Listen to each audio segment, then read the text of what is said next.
I'm Alex Garrett. I cannot believe a sick joke I made just 2 days before President Trump left office has kind of metaphorically played itself out. As we all know, the raid happened in Mar-a-Lago, or as some would say, the search warrant happened of Mar-a-Lago.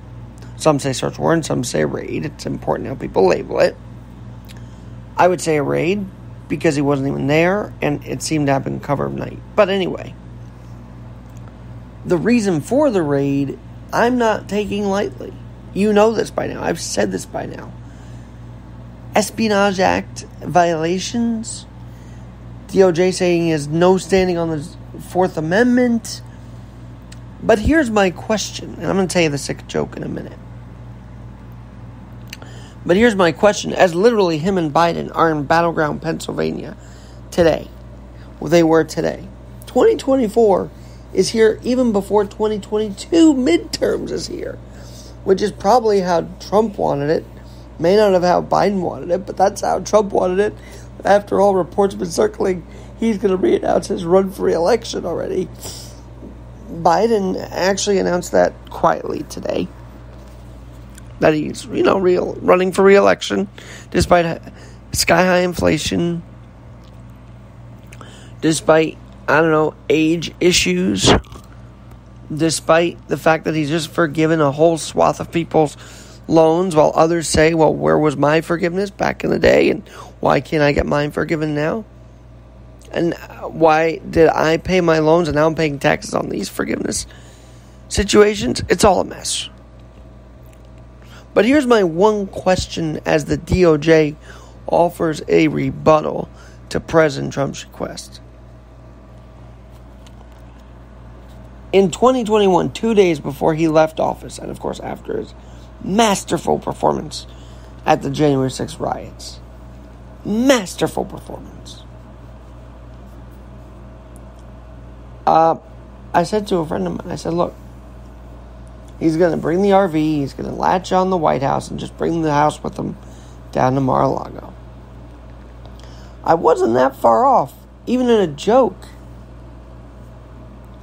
He lugged 15 boxes of non-executive privilege asserted material. 15. It's like Nicolas Cage would be so proud. He really would. And, the number one question, beyond whether it's espionage or whatever it is, if you think it's a witch hunt against Trump to not get him around 2024, I don't care. Because there's one question I have. Why the hell did he do it? What the hell was he harboring down in Mar-a-Lago without executive privilege? It seems like a viable question. For a guy who wanted to maintain his innocence from January 6th to then take 15 boxes, that's frustrating to hear. I mean, his last whole 6 months as president was frustrating and, quite frankly, disappointing under COVID.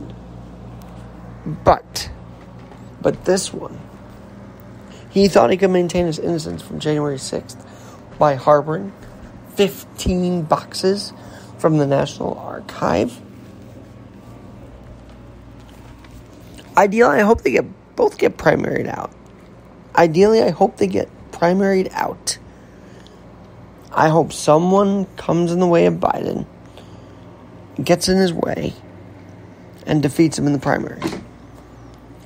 In Trump's case, it's almost impossible. And that's scary. So maybe, just maybe, since the DOJ won't appoint someone, maybe you do look at a prosecution. Maybe we should start talking about that. For the good of the country. And I've never said that about a president. And of course, Nixon resigned because he knew he fricked it all up. Maybe a DOJ prosecution is where God needs this to head before something else crazy happens. And you might say, but this is unfair to Trump. Why are you advocating for this? Why? Because if you're going to have a rebuttal against the master, then take it that next step. Or however many steps you got to take it, Merrick Garland. You want to write this rebuttal, 40 pages? Then now you have to prosecute. For some reason, we had a hearing on January 6th for no reason. And Trump probably could have gotten away with that. But instead, he refused to give over 15 boxes. His ego continues to get in the way. He said yesterday to redo the 2020 election? Sir, have you lost your marbles? So now I think the only way out for the DOJ after this long rebuttal is to prosecute. For if you're going to write 40 pages, if you're going to find everything wrong with the way Trump handled it, that he did illegal things with the National Archive documents, 15 boxes, then you've just teed yourself up for a prosecution. So do it. Do it. Because to write a 40-page rebuttal and not do anything after that makes no sense. And as Americans, we have to move past this. And I'm afraid to say it.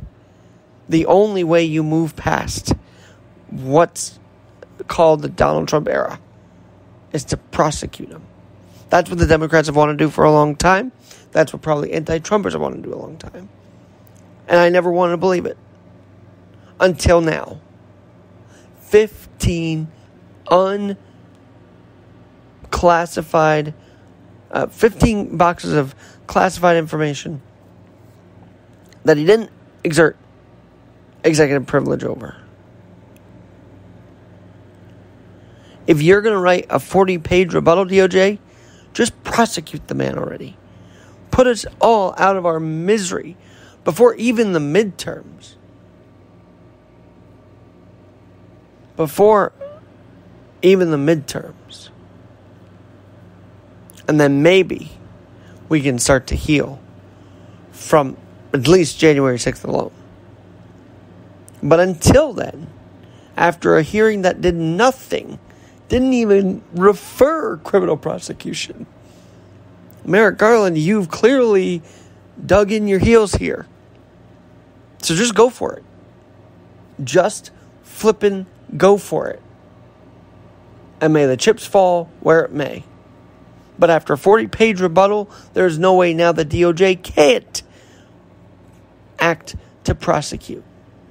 Whether you think it's wrong or right, I'm just saying from a logical standpoint, to do 40 pages against, this special master request isn't just a rebuttal. They built the case. Now just frickin' act on it. And may the chips fall where they may. Have a great night. I'm Alex Garrett.